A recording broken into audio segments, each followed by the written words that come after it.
This is the OTB Television Network, a service of Capital District Off-Track Betting.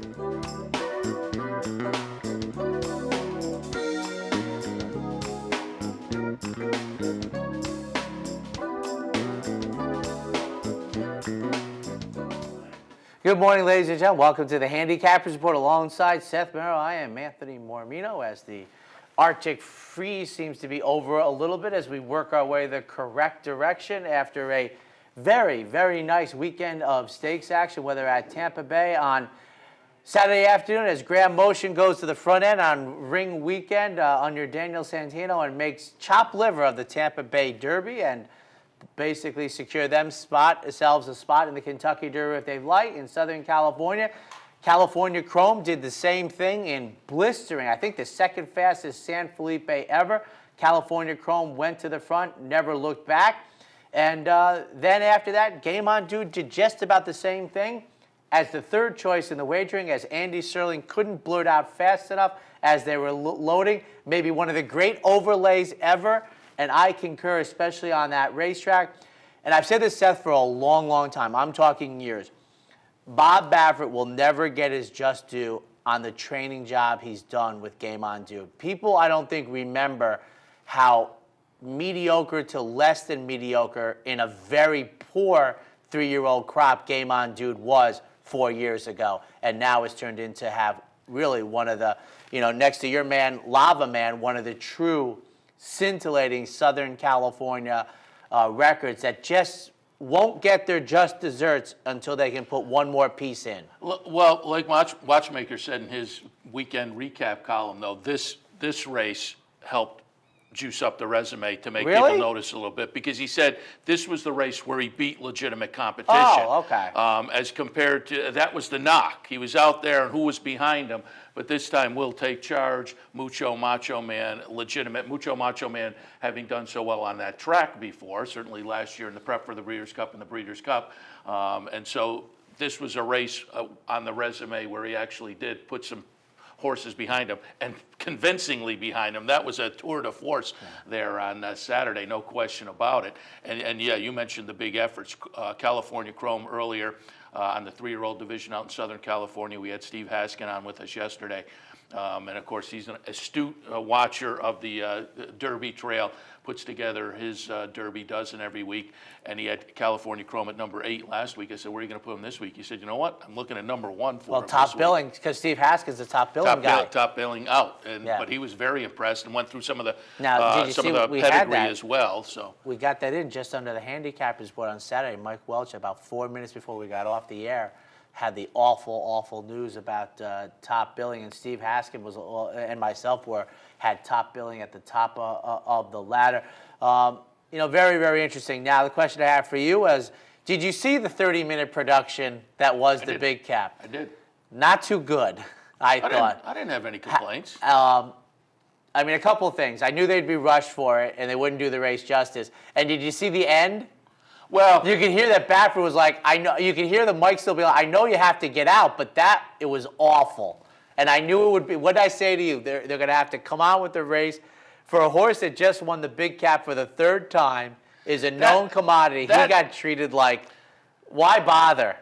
Well, no, the director's got to know he's got 20 seconds. Yeah, I didn't have any complaints with it, but you knew that was going to happen, and that happens in our broadcast, because they'll go the hour and they'll have the race at 50 after the hour. They're going to have a commercial come back and bingo bang. In the old days, ABC used to have it plotted out perfectly. The race went at 32, whether it was the Preakness, the Belmont, everything. Post time was 5:32, and they had it played out perfectly to get stuff, after the race. And I could see it coming. And you could also tell by the flow of it that the guy yelled in Andy's ear, get out, because it was so abrupt and so awkward and so unplanned. You're like, hey, anybody got a plan here? Yeah, our plan is we have no plan. And you can hear the Mike Baffert basically say, like, I didn't notice. Yeah, that. Oh yeah, you can tell it was like. It was definitely. It was quick. But a terrific race. And I'll tell you one thing about it. I say it all the time, Seth, about career debuts. The race that I do not like for horses career start off long layoffs or start a year is the second race, especially if they run big like Mucho Macho Man does. I can go back to Bet Twice, his 4-year-old season. Mucho Macho Man, they talked on the broadcast about how brilliant he was at Gulfstream Park, and he was dialed down. But I never like, how many times do I say on maiden special weight races after they run better than odds in the first race, they're going to come back and run less well, and it's at a worse price. And I just thought, I actually think, looking at it from my perspective, Mucho Macho Man ran okay. I expected him to regress in his second start of the year. I really But Will did. Take Charge ran big in the He ran great. seasonal debut, and Yeah, he followed up with a good effort, too. He ran well. In fact, he talk about unlucky. He has run into 2 buzzsaw efforts. And horses like that face that every day of their life. If a racetrack and a high-quality horse get no pace pressure, you have to be a superior animal. He's not quite that good yet. I think Luis Saez was cognizant of that and what happened at Gulfstream. He was up much closer, and there is no criticism on that. I tip my cap to Luis Saez and the team for saying, hey, we got to be closer. They did what they had to do, but that was just, it was an incredible performance. Nothing you can do. I say it all the time. I mean, to me, pace can rarely ever be overrated. As a guy who ran track and field when I was much lighter than this body frame, I'm telling you folks, if you like to say, Seth, about long marathon turf races, it's counterintuitive to the idea that speed goes longer, goes better. And it is the nature. And and you're right that it's counterintuitive to that, but it's because in all types of racing that doesn't involve a car, it's about deceleration. If you don't get fatigued, you don't decelerate. And the question's always been, how fast would Will Take Charge have had to run the last 3 A's to defeat Game On Dude? And you get to an area where it's physically impossible. You can't go 34 and change the last 3 eighths of a mile. This was also more than pace, though, too, because it was a pretty legitimate pace. But he's out there unpressured. That's a big difference. And for him, with a high-quality he's a high-quality animal. He's like, if you're going to let me go 109 and change without any pressure, I can do that in my sleep. Yeah. I'll tell you what, that has been, we don't have enough time now, nor really ever, but this is a truism that you have to take on faith. 109 and 3, unpressured, with space, with air, as they like to say in NASCAR, somehow is different than 109 and 3 with a horse right at your throat latch. It just is, folks. I cannot explain why, but if you watch enough races, you will see, boy, these horses go out there and you look at the teletype and you're like, oh my goodness. But whether it's the animals relaxed, they are like, I'm good here, and they just roll off. A brilliant performance, and I was glad that it got national publicity. And I said on Horses and Courses, which we just taped, the Dubai World Cup really hurt the big cap more than any other race in America. It really knocked it down a lot. But this year's version, because a couple of main horses chose not to go, the big cap was a really much anticipated older horse, handicap division race, 3 big horses. We ended up getting a big performance. And as you said, Will Take Charge now. His misfortune is he's run 2 races, which quite frankly might have been better than anything he did at 3, but he ran into probably 2 of the biggest buyer speed figures of the year. And Mucho Macho Man, to me, as a better watching, expecting the muscle regression, I expect him to come out of that. And as I like to say here, I talked about Sandy the other day, Seth. They ran 8 races, I think it was Thursday or Friday.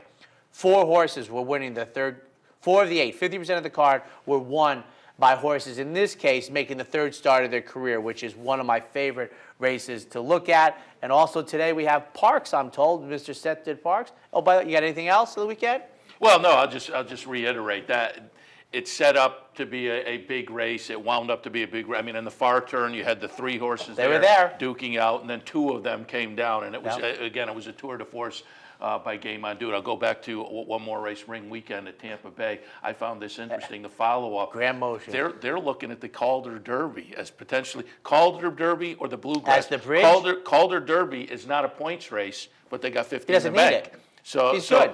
They're down in Florida. I hadn't even thought of it because none of the horses so far have mentioned that at all. But the Calder Derby comes up in a few weeks, and I wonder if some other horses with maybe some points will look at that. Well, as one a of the potential things that race. we've talked about, whether it was the money in the old days or the points nowadays, once a trainer, especially a trainer as brilliant as Graham Motion, once you know you're there, you got it, you can just train your horse the way calendar says you wanted to train it. So the Calder Derby, which is on nobody's radar screen, that's immaterial. You trust that Graham Motion has a plan with a young man such as Graham Motion. I trust the plan because he's got the starting gate position. And he's saying it's just too far out to train up, whereas on the West Coast, Art Sherman's actually thinking about training up, which I think this is too far out. But he's saying either Santa Anita Derby or he'll see how the horse is doing. But California Chrome came out of it as well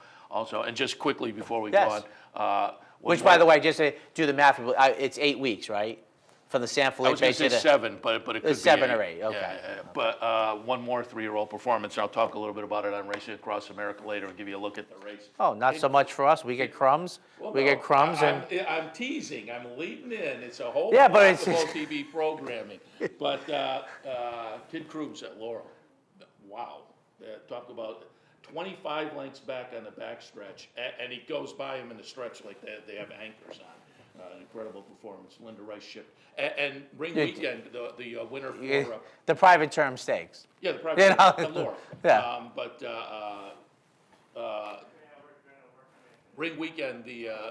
winner of the Tampa Bay Derby. Yeah, the West Point horse, they said after the race they were actually thinking about going to the private terms. Probably they're happy they didn't.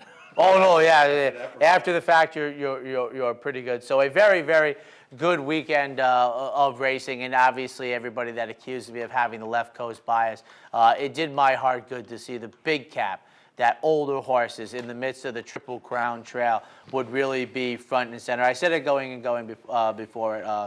I just wish it had been an hour. It's a tremendous race, and they got it wrong on the broadcast. He didn't break Spectacular Bid's record in that race. For those who actually follow horse racing for a long time, the Bid set his world record in the Strube Stakes, then caught slop while carrying 130 pounds. He affirms stakes record in 158 and change. He did legitimately, though, become the first horse to win the big cap three times. That he has done. Pretty good performance. Well, I mean, it's at 7 years of age. And Baffert said it. He goes, I cannot train the horse the way I used to. And that's certainly understandable. But kudos, Mike Smith wins his second aboard him because Chantal Sutherland won the first time. You're right. When that Game On Dude scored in the big cap. Now we turn our attention to Parks, ladies and gentlemen. In the opener, 3-year-olds maiden claimers in for 15, racing 6. 3, 1, 4, and 6. The number 3 is No More Strippers. And my 7-year-old son's in the room. That's great. What can I say? I didn't name the horse, but no. This one comes off a nice third-place finish in a similar race last time. Had the 5-pound apprentice on, gets the journeyman jockey today.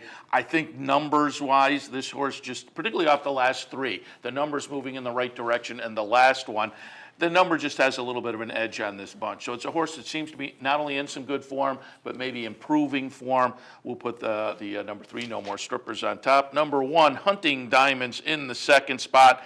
I went okay last time, but boy, the races before that. So it was the last time off a little bit of a layoff, kind of a turnaround. I also question, Anthony, why and I'm assuming it's the same rider. It's the same initials and everything. The rider got 5 pounds last time, according to the past performances, and gets 7 pounds today. So I'm wondering if that's a misprint. But regardless, I believe it's the same jockey, and so they teamed up last time. The horse seemed to improve. It was incredible improvement, though, so I'm not quite sure, but I'm hoping that was a little bit of a turnaround effort. So we'll put Hunting Diamonds in the second spot with some trepidation. And then Bella Ciado, the number 4 horse, in the third spot. First couple of starts of the career, fired some numbers that were good enough to be competitive today, and then lost the rider, followed that up last time with a little bit of a dud. I'm just thinking maybe a shake-up equipment-wise with the blinkers today. We'll get back closer to the numbers fired in those first two starts. So in the opener, 3, 1, 4, and 6. You know, looking at this closer, I definitely bet this is exactly the same jockey. And what's ironic is I would think that at the daily racing form, since they have so much data, they put it in the database so it always shows up. What I'm wondering is, I wonder if one of his races got disqualified and he got the 7 pounds back. That's unlikely. Oh, well, I mean, that's a possibility, you know, too. I was thinking misprint, but that would be a possibility. He would then revert back, yeah. Yeah, on to the second race this afternoon, staying with 3-year-olds, claimers in for $16,000. They're non-winners of 2 lifetime. They're going to race the 2-turn mile. 4, 2, and 5. The number 4 is Zalman. Had a winning buyer a couple starts back, and then they got a little ambitious and jumped up into allowance company. Showed some speed in that race last time, but certainly was well beaten. I think moves back into the comfort zone today. Broke the maiden at 10, and I think this 16 non-winners at 2 is probably being more properly spotted. So Zalman on top. Giraud, the number 2 horse in the second spot, has some improving numbers and comes back in for a tag today, like my top pick. Broke the maiden for a tag, 2 starts back, and then bumped up into allowance company. So another one that I think is moving back into more of what should be considered the comfort zone for this horse. And then the number 5, Able A, 8-5 on the morning line and in some pretty good form. So I think logical as that morning line price, and certainly will be competitive in here. I just found the other 2 maybe a little more interesting, as I say, moving back into what should be better company for them. But Able A, as I say, certainly I think is going to justify the price and be competitive. In the second, 4, 2, and 5. On to the third race at Parks this afternoon will be 4-year-olds and up. Fillies and mares, starter allowance, racing 6. 7, 3, 4, and 2. The number 7 is She Craves Capital. It's just a horse that's in some good form right now, brings in a 3-race win streak, and has plenty of early speed. So this is going to be a catch-me-if-you-can kind of scenario from that outside post. I think She Craves Capital will be very tough in here. Tetherball, the number 3 horse in the second spot, seems to perhaps have a slight edge on the buyers on the rest in here, particularly off the last 3 starts. And again, they've been right up there competitive, so a horse that's in some good form and firing numbers that, as I say, maybe have a little bit of an edge on the rest of this bunch. And in the third spot, the number 4, Passion for All. Just a horse to me that looks set to rebound, excuse me, to some good numbers in the second start for Scott Lake. They claimed this horse 2 starts back and then moved into some state-bred allowance company. I think today's starter allowance is probably right within this horse's wheelhouse. And again, it's second off the claim, gets a cut back in distance. I just think this horse is primed to bounce back to some of the better numbers, and on that fact is a little bit dangerous. In the third, 7, 3, 4, and 2. On to the fourth race, staying with the Fillies and mares, 4-year-olds and up, claimers in for $7,500. Non-winners of 4 races in a lifetime, dashing 5.5. 4, 2, 3, and 7. The number 4 is vendor financing. Second in this condition last time, but otherwise has rolled nicely through these 7,500 conditions. 3 starts back, 7,500 N2L. Won that, then came back N3L, won that, and a second in the N4L. So got feet wet at this level, should blow through in the second try at the N4A. Now, number 2, Bugsky in the second spot. Another horse that's zipping through the conditions. Took a couple of tries at the 75 N2. Got through that, went through the N3 in the first try, and should be competitive in here today. And then Tap All Night. Still another one. When you circle the 7,500s in the past performances, last start went through the N3L. 3 starts back, went through the NTL. Bumped up price-wise in between those 2 races. So again, at the 7,500 level, is moving nicely through the conditions. So kind of a similar scenario with my top 3, but I wound up leaning towards the number 4 on top. In the fourth, 4, 2, 3, and 7. On to the fifth race on the card. 4-year rolls it up. Claimers in for $5,000. Non-winners since September 10th, racing 6. This was a tough race. I went back and forth because, frankly, most of these are going in the wrong direction over the last race or the last race or two, and then you just don't know. Some of them, it could be an aberration. They'll bounce right back. You just don't know. But I wound up going 2, 1, the 1 entry, 5, and 3. And so some of these are going in the wrong direction, except for the number 2, Billy One Light, who last time out was a good second. But that was back in November. Has a bullet workout on March 6th, though, so I'm hoping this horse comes back in some form. And if so, again, out of this bunch, this is the one that most recently, on the resume at least, has shown some good form. So I'll tilt in favor of Billy One Light, but again, not with a lot of confidence in this race. I have the 1 entry in the second spot. Of those two, I prefer the 1A 6 pieces. This is one of those horses that's on a good, bad pattern. Today should be good if that continues. But again, you're just not sure. 2 starts back, a 64 buyer figure. Last time, a 29.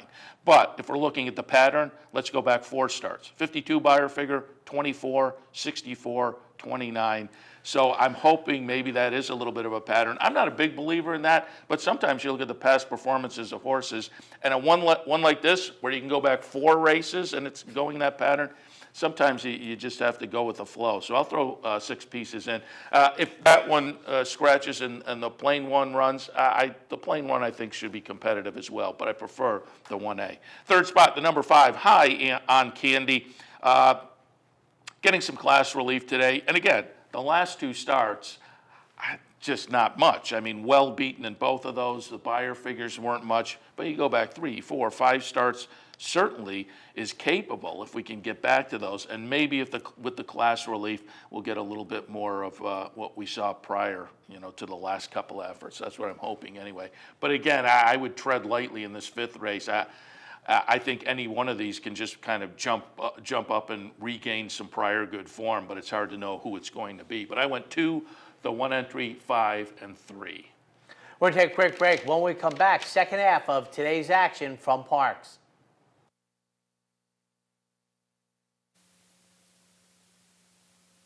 I'm Seth Merrill. Join me weekdays at 10 for Racing Across America. We'll look at important races from around the country, get insight from top handicappers and analysts, and preview the upcoming week in racing. That's Racing Across America, weekdays at 10, right here on the OTB TV network.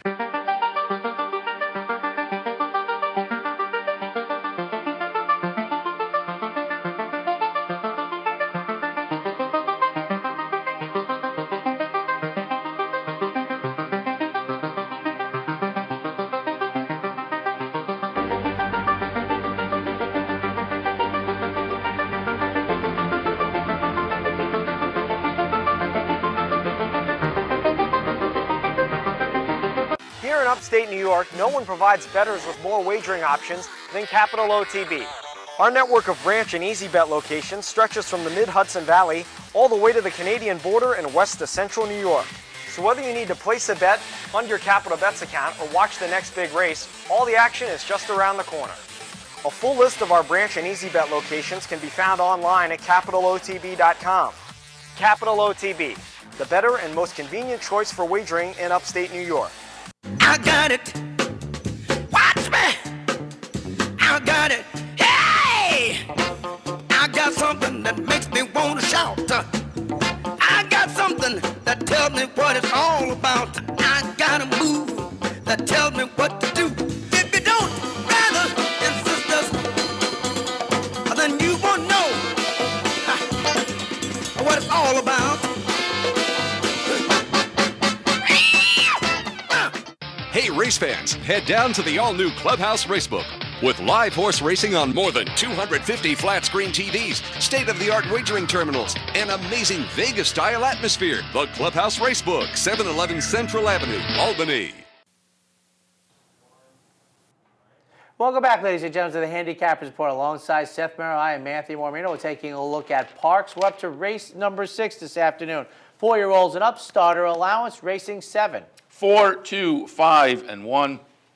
The number 4 is Just Chillin' Boss, who drops down to starter company, drops down in starter company, let me put it that way, but was at an 8,000 starter last time, 6,250 before that, a couple of 8,000s. In that mix, was competitive in some of those races, goes for a 5-starter today. So again, I think class-wise, getting a little bit of class relief. And as I say, the numbers and the finishing positions against a little bit better, were competitive, should do well today with a little touch of class relief. Second spot, the number 2, Full Liquidity. A little bit of a layoff of about a month and a half from late December until middle of February. Came back in allowance company. I think this starter 5 is going to be some class relief. And the last time this horse was seen at this level, a good second place finish. So again, another one that I think class-wise, but you add that in, second start off, a little bit of a layoff. Full Liquidity could be interesting. And then the number 5, Giant's Tomb, just in some pretty good form. We have 3 wins in the last 4 starts, and in the midst of those, also a second place finish. Class-wise, I think this horse is going to fit okay. Has been in claiming company. Was claimed last time out by Michael Pino. Michael Pino, very good first off the claim. That may make this horse extra dangerous. I just wasn't quite sure class-wise how this horse was going to fit exactly, but I think in good form, first off the claim for a trainer who does well there. Giant's Tomb certainly will be in the hunt. In the 6th, 4, 2, 5, and 1. On to the 7th race this afternoon. 4-year-olds and up. These are Pennsylvania breds. Entry-level allowance, non-winners of 1 other than going a mile 70. 1, 7, 2, and 6. The number 1 is Jaguar King, who just seems pretty solid on the numbers. 8-5 on the morning line. And again, I think the numbers as compared to the rest of this field justify that. So it's just one of those that has something of a buyer edge in here. Jaguar King on top. Second spot, the number 7, Dixie's Last Laugh. This is a very lightly raced 4-year-old. Made the career debut at the end of the 3-year-old season back in December. Ran an okay 3rd. Followed that up with a nice improved effort back on February 25th in a state-bred maiden special. Numbers-wise, I think this horse probably has to step it up. But given that we've only seen a couple of starts, I don't know whether we've seen the ceiling, and it wouldn't surprise me at all to see Dixie's Last Laugh move up a little bit. So we'll put that one in the mix in the 2nd spot. And then the 3rd spot will go out to A.J. Power, lifetime best buyer figure in the win last time out. That was career start number 11. So, maybe this horse took a little while to reach its best. Maybe it's found a comfort zone class-wise. Now, that said, that last one was a 16 conditional, moves back into a state-bred allowance, but might have gained some confidence out of that one. Again, finding a comfort level last time and getting the win with a nice lifetime best buyer. A.J. Power gets in the mix as well. In the 7th, 1, 7, 2, and 6. Feature this afternoon, Open Company, 3-year-old fillies, non-winners of 1 other than racing 6.5. 6, 2, 5, and 8. The number 6 is Lego My Borrego, who I think this is, typically I don't say this at a track like Parks. When you get to Finger Lakes Turf Paradise, I'm looking for that venue class relief. Parks to me may be more of a B-level track, so you don't see that as much. But I do think a horse that has raced most of the career at Kentucky or a start over at Keeneland, I think the Churchill move is going to be some venue class relief for this horse. Has been off from November, but again, I think probably finds a little bit easier company at Parks than she saw over at Churchill Downs. Adds the blinkers today. Should be kind of interesting, again, on the venue class relief. 2nd spot will go to the number 2. She's Hot Wired. This horse is clearly the one to beat. The buyer figure in the last couple of starts, couple of second-place finishes indicate that this horse will be the one that they'll have to keep in their sights as we come down the stretch. So I have She's Hot Wired in there. And again, won't surprise me at all if this one actually gets up and wins off the numbers fired in the last couple of starts. And then in the 3rd spot, the number 5, Nutmeg. Another horse that I think is getting some venue class relief. But you toss in 4 starts in the career. Saratoga career debut, ran 4th in there after showing some early speed. Most recently, a couple of starts down at Gulfstream. Showed some oomph early in both of those, but faded badly. But also among those 4 starts, 1 start at Parks, which was a big win. So again, I think gets the venue class relief off the Gulfstream starts, but also has a little bit of a horse for a course angle in here too. I'm going to do a little 3-horse exacta play of the day in here with my top 3. Again, box them up, the top 3, 6, 2, 5, and 8. On to the 9th race and the finale this afternoon at Parks. 4-year-olds and upclaimers in for $3,500. Non-winners of 3 races in a lifetime, going a mile. 1, 9, 8, and 5. The number 1 is Royale Jacob, who dropped down to the 75 level last time, 75 and 3, and had a nice closing effort to run 3rd. This horse has raced at this level previously, but most of the numbers on the past performances are up a little higher, so I think this is probably a good level for this horse. And as I say, ran a decent 3rd with a nice Beyer figure last time as compared to the rest of this field. Royale Jacob on top. Intrepido in the 2nd spot. Excuse me, threw a dud last time, certainly, but has some nice early speed, and if we rebound to some of those earlier performances, this horse should be interesting. And that last one looks like an aberration to me. I think we'll probably see more what we saw 3 and 4 starts back, and if so, this horse could be interesting and tough to reel in late. And then the 8-horse Pander in the 3rd spot, just numbers that fit with this bunch, and as looking at the rest of the field, numbers that are very good, comparatively speaking. The one I left out of my mix, and I'm just going to be interested to see, just from a handicapping standpoint and storyline and whatnot, I didn't use the number 10, Frozen 4, who actually last time finished in front of my top pick.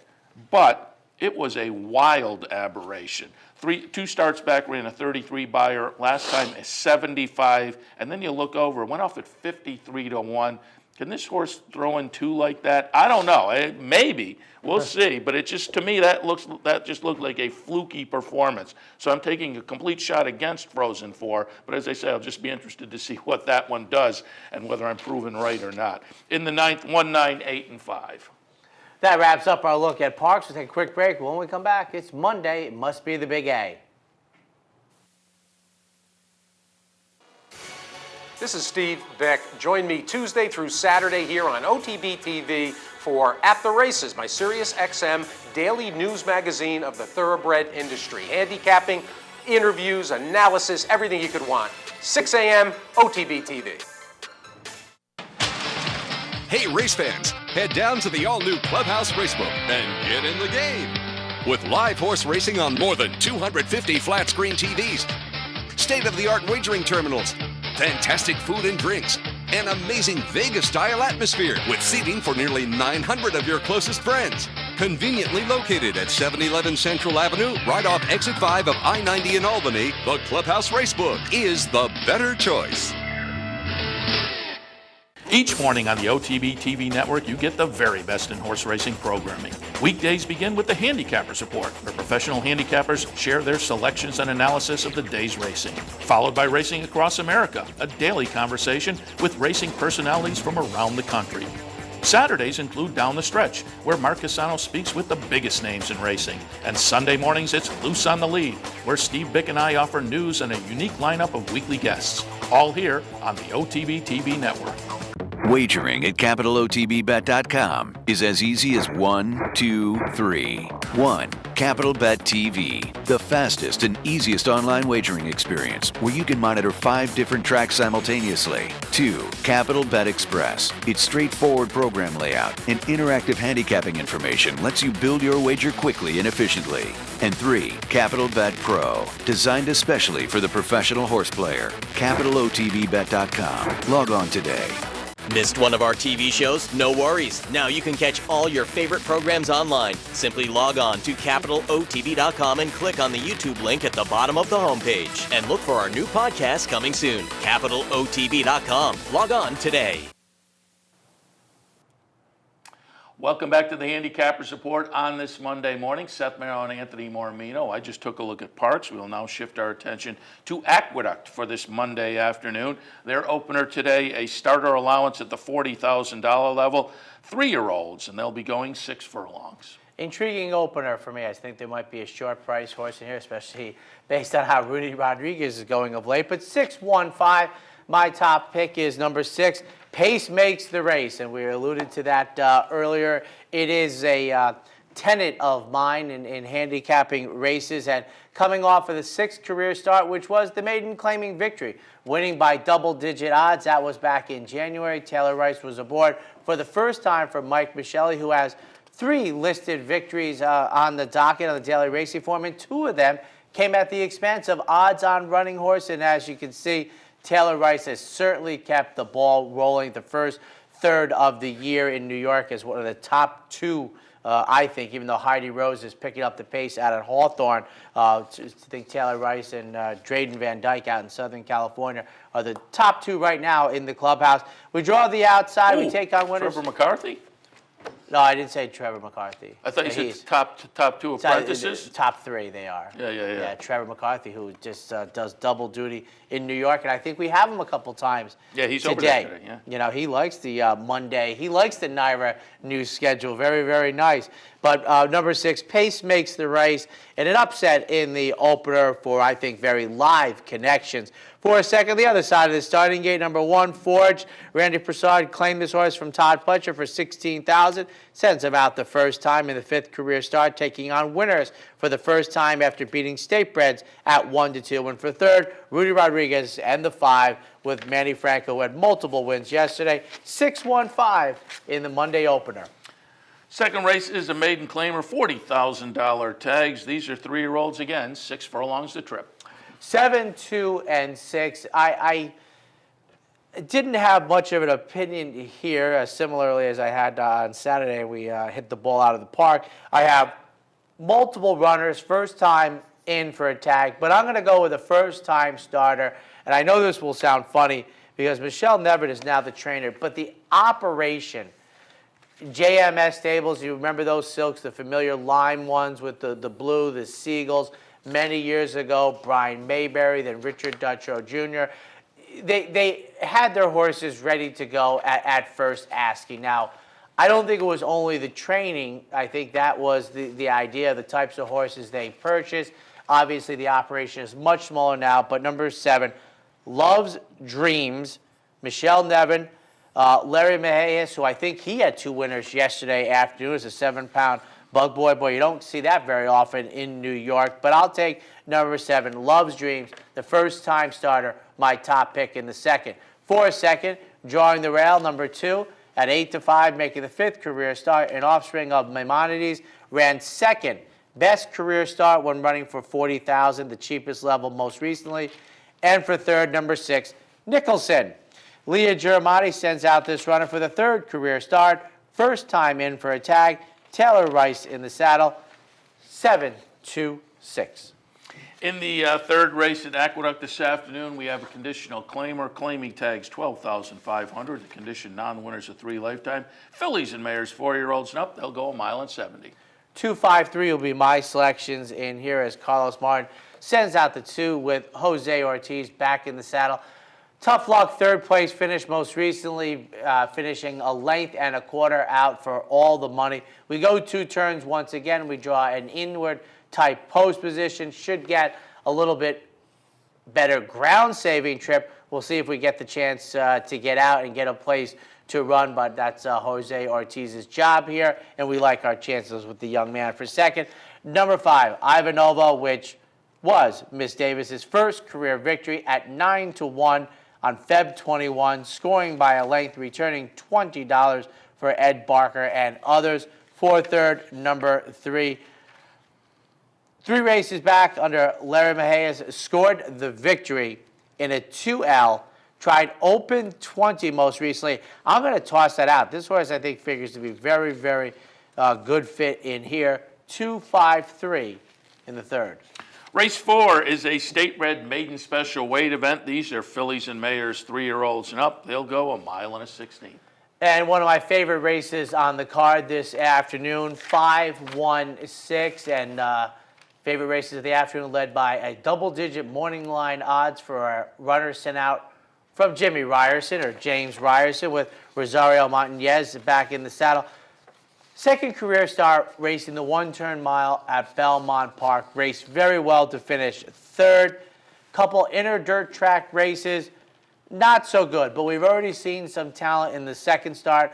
I'm going to throw out the two most recent efforts. I think I'm afforded that opportunity at 12-1 on the morning line, making the 5th career start for a trainer that I hold in very, very high regard. Number 5, Shades of Indigo at 12-1 on the morning line, my top pick. For second, the rail, number 1, JC's American Dream.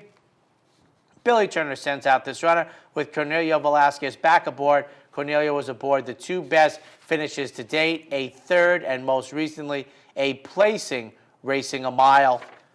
For third, number 6, Brad's Ruby. Jeremiah Engelhardt sends out this runner who already lost at 8-5, is now 9-5 on the board, making the 2nd start on the inner, stepping out beyond 7 furlongs for the first time going 2 turns, 5-1-6.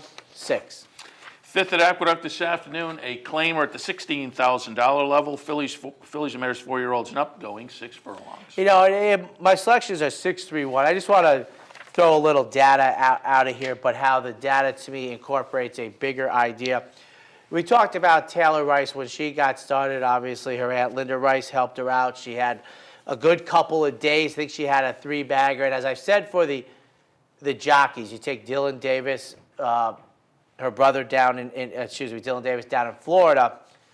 When other trainers start to find your agent's phone number, and David Jacobson, now he might be the type of trainer that's very interested in the 5-pound allowance. Obviously, the man has a lot of horses to run. And of late, they have had 12 winners together. And I say of late because my notes indicated the first time they won was 42 days ago. And that sounds about right in my mind when he started using Taylor Rice on his horses. So obviously he saw enough, realized he's going to get the 5 pounds. He's a trainer who, I know, they all like to win, but he's claiming horses to win races. This isn't family in here. And their average mutuals has been over $7, which, by the way, for David Jacobson is pretty good. So I think it's interesting that they have hooked up, and obviously the trainer is live, and he shows confidence, let's say. Taylor Rice gets them out in here. David Jacobson, we throw out the most recent effort, fits in here.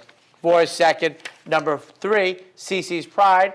As my colleague Seth Merrill pointed out, Trevor McCarthy, the outstanding apprentice jockey at Maryland, who I think it won't happen. But to date, for me, Seth, the racing moment of the year is him winning, never being in the stirrups riding the horse. That to me, you know, is the moment of the year. It won't, trust me, folks, it won't even be nominated. And for third, number 1, Crystal Market. Please be careful here. This horse figures to be a giant price in here for Gary Siaka, making the 2nd start since Finger Lakes on November 14th, 6-3-1. All right, that'll take us to our last break of the hour. When we come back, we'll complete our look at Aqueduct. Stay tuned. I'm Steve Beck. And I'm Seth Merrill. Together, we're loose on the lead on Capital OTB, Sundays at 10 a.m. Why should they watch, Seth? Sit down on Sunday, have a bagel, get some great racing conversation. Cream cheese only, no jelly. Sundays, 10 a.m., loose on the lead, Capital OTB. Using CapitalOTBBet.com is as easy as 1, 2, 3. 1. Simply log on with your username and password from the homepage. 2. Fund your Capital OTB account through our Easy Money, Green Dot, or Visa MasterCard options. And 3. Place your bet on one of our 3 easy-to-navigate wagering platforms, Capital Bet TV, Capital Bet Express, or Capital Bet Pro. CapitalOTBBet.com. Log on today. Here in upstate New York, no one provides bettors with more wagering options than Capital OTB. Our network of branch and easy bet locations stretches from the mid-Hudson Valley all the way to the Canadian border and west to central New York. So whether you need to place a bet, fund your Capital Bets account, or watch the next big race, all the action is just around the corner. A full list of our branch and easy bet locations can be found online at CapitalOTB.com. Capital OTB, the better and most convenient choice for wagering in upstate New York. Funding your Capital OTB bet account is as easy as 1, 2, 3. 1. Easy Money. Clearly the fastest and easiest method of depositing funds into your account. Make deposits or withdrawals in just minutes. 2. Green Dot Money Pack. gives you instant access to your funds. Green Dot Money Packs are available at thousands of retailers nationwide. And 3, MasterCard Visa. Simply click on the link from the funding page, enter your account information, and fund your account. CapitalOTBBet.com. Log on today. I'm Mark Cassano. Join me Saturday mornings at 10 for Down the Stretch. We'll inform, analyze, and welcome in the biggest names in racing. So join me Saturday mornings at 10 for Down the Stretch, right here on the OTB Television Network. Welcome back to the Handicappers Report on this Monday morning. And yeah, we were just talking during the break. One of the races on the weekend we didn't mention was the Gulfstream Park Handicap and Palace Malice. I thought winner it was impressive. comes back. Yeah. Classic winner comes back. The Gulfstream Park Handicap used to be the most prestigious older race. Used to be a grade 1 at 10 furlongs. It's not anymore. But it's one of those rarities, Seth. I think they found a good spot. I love one-turn mile races on the dirt in the United States. I mean, the Metropolitan Mile is my favorite race, and I think it was a good addition. John Velasquez had the mount, and it was a very good effort coming back. And I was saying to my partner, I'll be against him next time, probably. Interesting to see what they do choose. I mean, Pletcher mentioned Fairgrounds, the Oaklawn Handicap, and the Met Mile, and seeing what Sahara Sky did out in Southern California, the Met Mile is shaping up to be. I'm going to tell you one thing about the Sahara Sky there, just a quick thing. For me, watching it, he looked like a winner for the 3/8 pole. The only question was he going to get a spot? Because you could see Rosario just ranging up off the pace in Southern California, especially on that track. But boy, he is a good horse. He is a probably many people forget he's the defending champion in the Met Mile. Remember, Belmont Stakes Day for 7 figures. Yeah, absolutely. All right. Well, let's get back to this afternoon at Aqueduct. The 6 is a maiden claimer, $12,500. 3-year-olds and up, they will go 3/4 of a mile. And we'll plug in a couple seconds here, but if you go to CapitalOTB.com, you click on the Handicappers Report. I've taken the Naipaul Chatterpole entry here. I'll take the 1E. Trevor McCarthy is listed on both horses. You got to think that he's definitely going with the 1. What I'm saying is the 1A is going to be scratched. I mean, you just have to absolutely believe this. I mean, it's not the Richard Dutrow Jr. days of running. I forget that. I think the horse's name was Golden Man in stakes action on back-to-back days many years ago. The 1 is going to go in here, and that's my pick for Naipaul Chatterpole. Trevor McCarthy, he has to scratch 1. He's scratching the 1A, trust me, from the number 7 post position.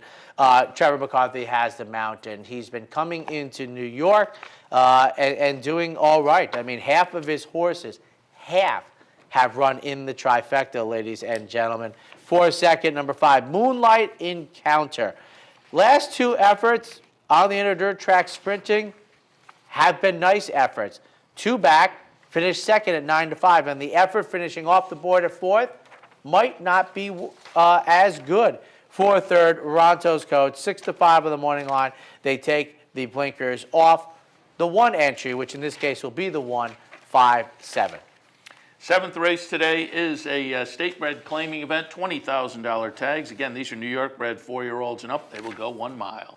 And one thing, the reason I always bring up the Dutrow thing, it wouldn't be as good a story except for the fact, Seth, on the second day of the 2 3-year-old stakes races he ran in, he finished better than the first one. If he had run up the track and, didn't pick up his feet, but he ran 3rd on day 1 and then ran 2nd on day 2. Never seen the likes of it before. 1-5-4, ladies and gentlemen, the New York breds rooting.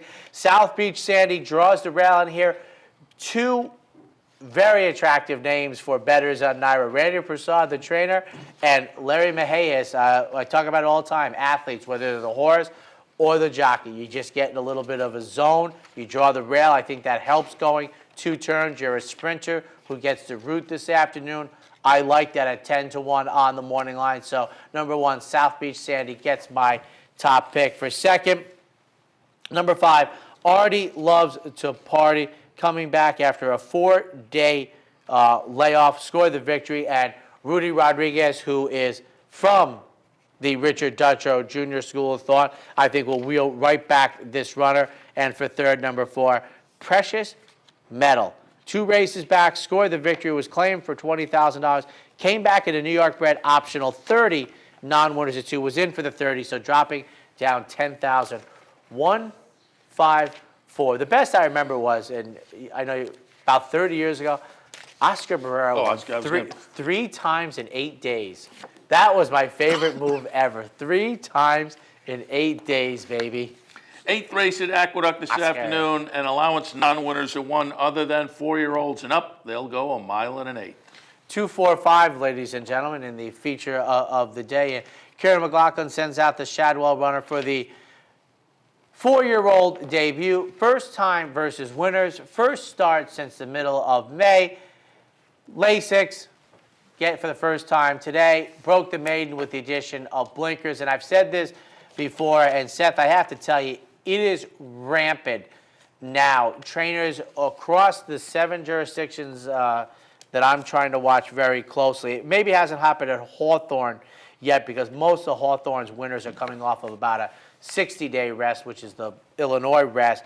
But I tell you, Seth, I am riding 250-day layoff, 270, 200. I have multiples of those on a given day. My thought being that it is not just for the very small group of trainers that can do it. Apparently nowadays, needing a race or any of that is less needed, let's say. So the layoffs of very long 300, I don't care anymore. These guys get these horses ready. I mean, Kieran McLaughlin, it says plus 180 days. He's at better than 25%. But it's an offspring of Tappet. I think the blinkers help. Something went wrong. We take on winners. We get Lasix today. We draw inside. Maybe we could be looking at a $12 mutual. For our second number 4, Ruthless Alley. Angel Royal, who was really stone cold for a long time, seems to have shaken up some of the cobwebs, gets back aboard after winning by 8 3/4 at 5-2 on this runner, going the mile on the inner for this offspring of Flower Alley. You would think the extra furlong would be beneficial. For third, number 5, King of Broadway. Bill Mott sends out this runner, broke the maiden, and then ran very well in the most recent effort. First time versus winners, finished runner-up behind a very, very sharp winner. 2-4-5 in this afternoon's feature.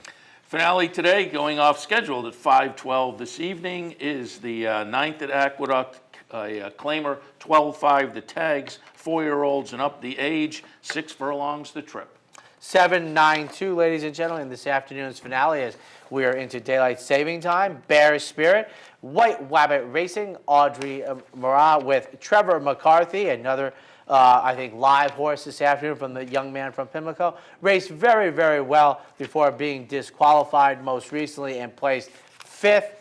That was 9 days ago. For second, the outside horse, number 9, William Thomas, making the 50th start this afternoon, ladies and gentlemen, this afternoon. Claimed for $14,000 a couple races back by Gary Contessa. Has had a couple of nice efforts since then, including just getting beat a neck for $20,000 New York bred. This is Open Company. And for third, perhaps one of the most applicable names in this wonderful sport of ours, number 2, Coulda, Shoulda, Woulda. Cornelio Velasquez has been on a roll of late. Takes the mount for this horse, shipping in from Penn National on a 2-race winning streak over there. Makes the inner dirt track debut this afternoon. 7-9-2 in this afternoon's finale. They always said that the coulda, shoulda, woulda idea is really part and parcel for me, Seth. Why? I said it the other day. When horses are so-called dead on the board, I go back and buy more stocks, more shares in that stock, because it leads you to the coulda, shoulda, woulda if you don't do that. And that's why I rarely get upset when the horse pays $5.80 and I go, I didn't have that. But yeah, it takes a while to gain that in the handicapping betting lexicon of personal betting. But you eventually realize that you don't get shots at 10 or 12 to 1 shots that often. And so, yeah, in the beginning, you look up at the board and you see that 10 or 12 to 1, you think, oh, I'll half my bet because I'll still be happy with the track's offering up the money. Yeah, but then eventually you say, no, I'll double my bet.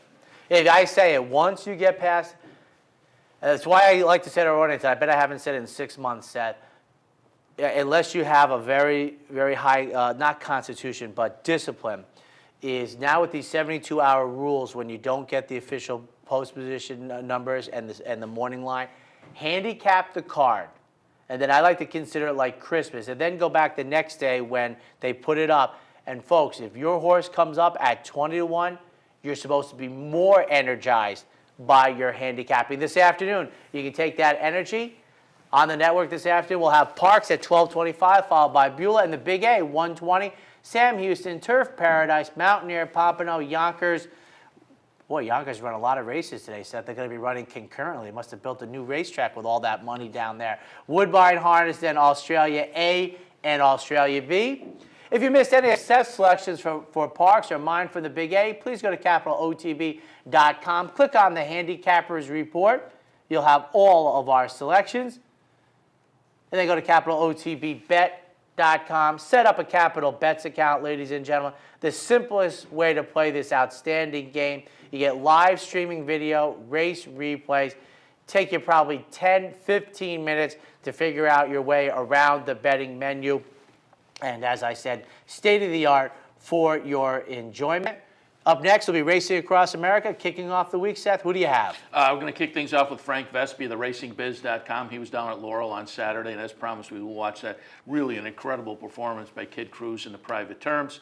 After that, Mike Penna from Horse Racing Radio Network. We'll take a look at some of the other stakes from the weekend, and then we'll wind things up. Andy Serling from the New York Racing Association. He'll take a look at Aqueduct this afternoon. But again, as a Fox Racing correspondent, he was out in Southern California on Saturday, so we'll get some of his thoughts on the big cap card as well. You can ask him, what was it like when the director yelled in your ear, "Get out!" All right, thanks, Bob. Goodbye. Yeah, we've been there. We've been there, ladies and gentlemen. Not there today. We're good on time. Ladies and gentlemen, enjoy your afternoon of racing. Up next, Racing Across America.